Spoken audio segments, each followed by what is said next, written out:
You know those stories your mother makes you swear never to tell?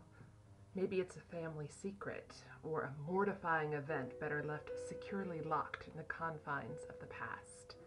My family has a bunch of them. Most involve adolescent antics by my aunt and uncle, but one story is about my mother. For over 40 years, my mom and my paternal grandmother Hazel did not get along. It wasn't that they disliked each other.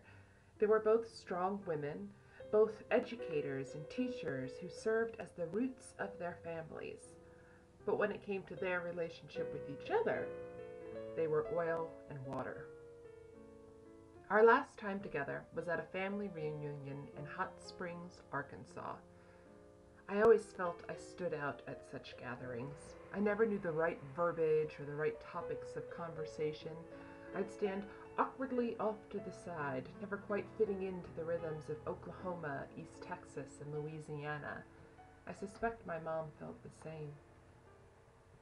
The day we got the call my grandmother Hazel had passed away, we booked the next flight to Texarkana. We checked into our hotel, then went straight to the funeral home for the viewing. We entered the room. At the far end of the long chapel lay Grandma Hazel in her Sunday best. She looked so peaceful.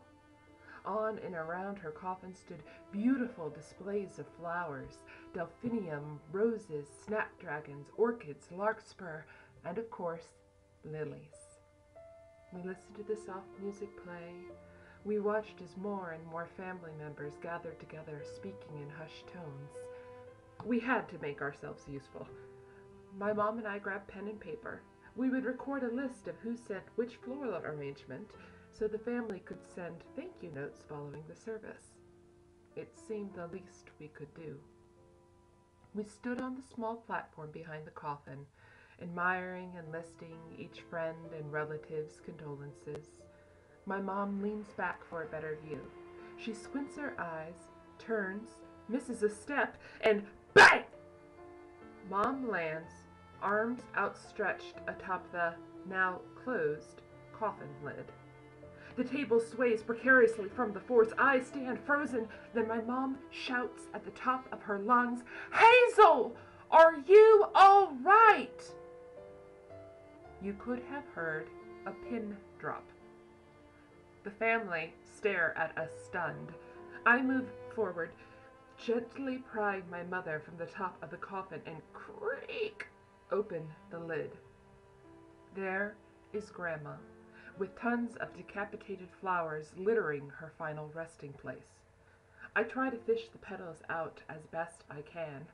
The baby's breath is hard to pick out from her hair. I gently brush the lily's pollen from her Sunday's best. Then I feel a hand on my shoulder.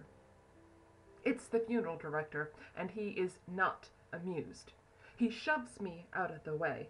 Under his breath he mutters, "Never in the history." I guide my mom safely away to a nearby chair. Later that evening, my mother makes me swear never, ever, ever to share this story with anyone. She knows my fondness for sharing family events, but if I were to ever tell anyone what happened in that funeral parlor, she would be mortified. For 2 years, I kept my promise. And for 2 years, the one person I had the hardest time not telling was my best friend, Madeline. Madeline is laughter, light, and love.